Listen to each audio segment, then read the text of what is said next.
Woman, The Power of Ascension by Inelia Benz for Ascension101.com.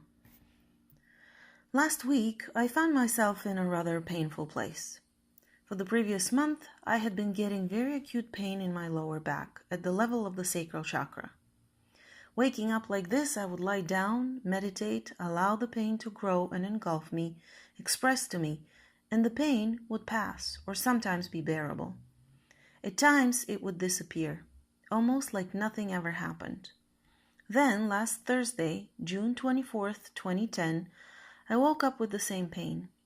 I tried my way of processing it, and instead of disappearing, I got the letters ER across my inner sight. Now, me and hospitals don't get along. Like any sane person on earth, I do not want to go near one. However, the message kept appearing over and over. I tried to ignore it, but this time the pain did not disappear. In fact, it got worse. It got so bad that I had to go to the ER, my body already in shock from the acuteness of the pain. I was put on a drip, given liquids, covered in blankets, and pumped full of many painkillers, muscle relaxants, and things like morphine and its more powerful cousins. I've never had painkillers like these. I've taken aspirin, paracetamol, those types of things, but nothing like this. Of course, those drugs eventually did their magic and took the pain away. They also made me very, very sick for 3 days. The pain left and it did not return. The test results came back with nothing to write home about. A big question mark hangs in the air. Before leaving for the hospital, I said to my husband, "They're not going to find anything. This is energetic." Negativity hits us where we're most vulnerable, but it is also a process in and of itself. The reason I'm telling you all this in an article called Woman, The Power of Ascension is because for those 3 days after the event and during it, I received an enormous amount of direct information from Source. Since this happened, I see things that I had not been privy to beforehand. One of those things was that the pain, where the hips join, was about the power of women. I received the information that many thousands of years ago, we, women, orchestrated a passing of our power to men. For this to happen, we had to program a whole generation of women and men differently, shutting off their true natures and allowing the programming to take hold. This programming was that women were dysfunctional and worthless without a man, that only in love of a man or owned by him would she be happy, that he would protect her and provide for her and take care of everything, and all she needed to do was birth children, nurture everyone, and take it lying down.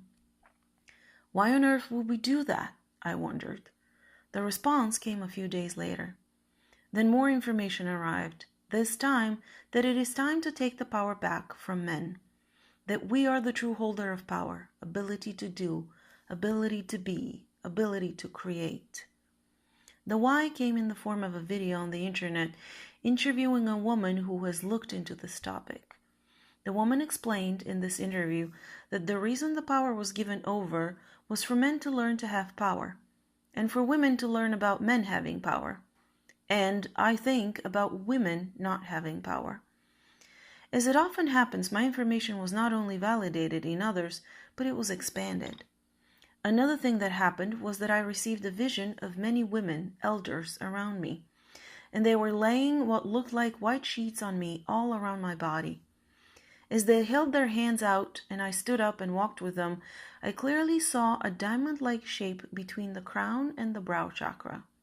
It was the point of connection to the female matrix, they said. Many women and some men on earth will have this point activated in this manner, and when the time comes, it will be fully switched on. I was to switch it on daily for as long as possible. Of course, I then Googled this imagery, and lo and behold, it's a point of energy, not one of the chakras, known in some Hindu traditions to be the point of connection with the divine. I still walk with the elders, the women. She is Mother, she is Earth, she is us, she is the universe. If you are a man and have read up to this point, fair play to you. I love you. When I do a session, I often tell the person that I do nothing. I'm simply their midwife. Often the person has been having a bridged birth for many months or years. I tell them when to breathe and when to push, and out pops another ascended being. This pain, it was like a contraction, much more painful, much more localized, but it was like asking for a push. Will I get it again? Not sure, more than probably. For now it is gone, and I'm still documenting what I'm receiving, the above of which is but a tiny fragment.